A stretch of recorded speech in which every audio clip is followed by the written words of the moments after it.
Good morning students. मैं प्रभाकर शर्मा एक बार फिर आपके सामने चैप्टर नंबर 1 बिजनेस स्टडीज़, जिसमें आप अब तक बिजनेस की हिस्ट्री पढ़ चुके हैं इंडिया में। अभी आज देखते हैं कंसेप्ट ऑफ बिजनेस के क्लियर कंसेप्ट के बारे में आज बात करेंगे कि बिजनेस क्या है। स्टूडेंट्स, आपको बिजनेस जो वर्ड है इसमें आपको दो वर्ड्स दिखाई दे रहे हैं, तो बिजी और नेस, यानी कि बिजी रहना, किसी काम को करते हुए बिजी रहना। कैसा काम? जिसमें हमको प्रॉफिट अर्न हो। अगर उसमें हम ये ऑब्जेक्टिव्स को और ऐड कर दें तो वो टर्म बिजनेस हो जाएगी। ठीक है। अगर हम दूसरे पॉइंट ऑफ व्यू से इसका मीनिंग समझने की कोशिश करें तो देखिए यहाँ पर दिया हुआ है बिजनेस के बारे में। द एक्टिविटी में कंसिस्ट ऑफ प्रोडक्शन और purchase of goods for sale or exchange of goods or supply of services to satisfy the needs of other peoples.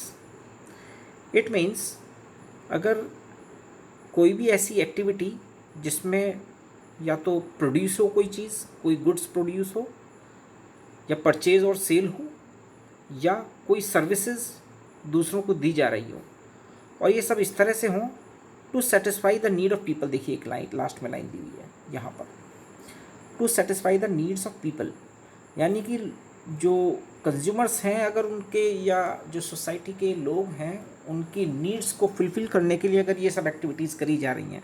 कौन सी?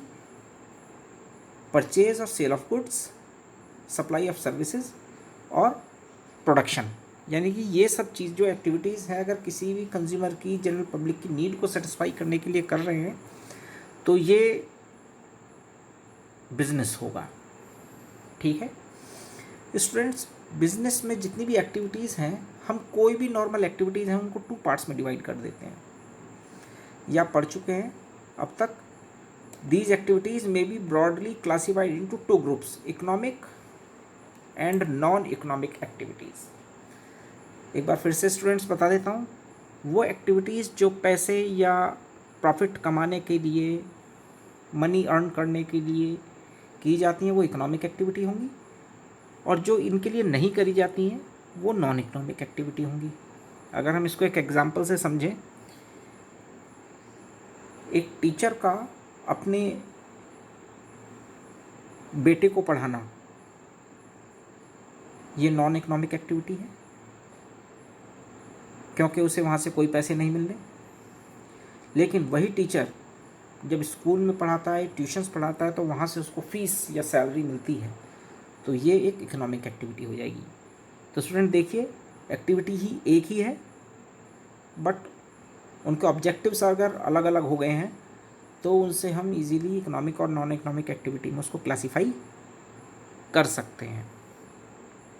ठीक है, आइए स्टूडेंट्स देखते हैं कि बिजनेस के कैरेक्टरिस्टिक्स क्या हैं।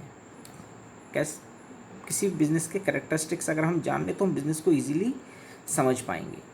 Number 1, economic activity. ये अभी हमने डिस्कस किया है कि ये पैसे कमाने के लिए करी जाती है। ठीक है। नेक्स्ट है प्रोडक्शन और procurement of goods and services. Business में किसी भी गुड्स का या सर्विस का प्रोडक्शन या सप्लाई होती है। ठीक है, इनके बिना बिजनेस नहीं होगा। पॉइंट नंबर 3 देखते हैं, सेल और exchange of goods and services. Goods और सर्विसेज की सेल या एक्सचेंज, क्योंकि अभी जो हमने पहले भी, अगर आप जानते हो, पहले से एक बार्टर सिस्टम था जिसमें गुड्स को एक्सचेंज करके बिजनेस हुआ करता था। जिसके पास जो सबसे काम की चीज़ थी वो कम काम की चीज़ को दूसरों को देता था और बदले में अपने काम की चीज़ उनसे ले लेता था। ये सिस्टम पहले हुआ करता था। अभी तो वो चला गया है क्योंकि करेंसी स्ट्रांग हो गई है अभी, तो वो बार्टर सिस्टम ख़त्म हो गया है। लेकिन फिर भी सेल और exchange of goods and services ये एक बिजनेस का कैरेक्टरिस्टिक है। Dealing in goods and services on a regular basis, यानी कि जो भी आप सेल परचेज की एक्टिविटी कर रहे हैं ये रेगुलर बेसिस पे होनी चाहिए। इसको आप इस तरह से समझ सकते हैं कि मान लीजिए एक प्रॉपर्टी डीलर, या आप अभी अगर हम आप ही किसी एक जनरल पब्लिक में किसी एक भी आदमी की बात करें, अगर वो किसी एक हाउस को सेल परचेज करता है और उसे उस पर कोई प्रॉफिट हो जाता है, तो ये बिजनेस नहीं है। बिजनेस कब होगा? जब कोई प्रॉपर्टी डीलर हाउस को सेल परचेज करता है रेगुलर बेसिस पर, क्योंकि उसका वो काम है और प्रॉफिट अर्न करता है, तो वो बिजनेस होगा। ठीक है, तो वो एक्टिविटी जो है वो रेगुलर बेसिस पर होनी चाहिए। एक बार किसी एक्टिविटी को करके छोड़ देने से वो बिजनेस नहीं होता। ठीक है। Next, profit earning motive. उसका जो मोटिव है वो प्रॉफिट अर्निंग होना चाहिए। अगर किसी में प्रॉफिट अर्निंग मोटिव नहीं है तो बिजनेस एक्टिविटी में कंसिडर नहीं होगा। नेक्स्ट, अनसर्टेनिटी ऑफ रिटर्न, यानी कि जो उसमें प्रॉफिट है वो अनसर्टेन होगा। ये खास बात है। क्यों? क्योंकि रिस्क इन्वॉल्व होता है।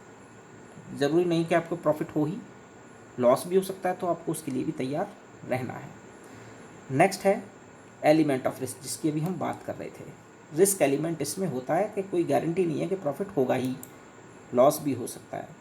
तो अगर किसी भी बिजनेस में रिस्क नहीं है तो बिज़नेस सक्सेसफुल नहीं हो सकता। रिस्क जो है ये एक एसेंशियल एलिमेंट, एसेंशियल फीचर है बिजनेस स्टडीज़ का। ठीक है स्टूडेंट्स, इसके बाद नेक्स्ट हम वीडियो में क्लासिफिकेशन ऑफ बिजनेस एक्टिविटीज़ के बारे में पढ़ेंगे। Thank you. आप इतना काम कर लीजिए, हेडिंग्स नोट कर लीजिए, उनको एक्सप्लेन करिए अपने वर्ड्स में या बुक की हेल्प से आप इनको एक्सप्लेन करिए। इससे आगे का काम हम नेक्स्ट वीडियो में देखेंगे। Thank you.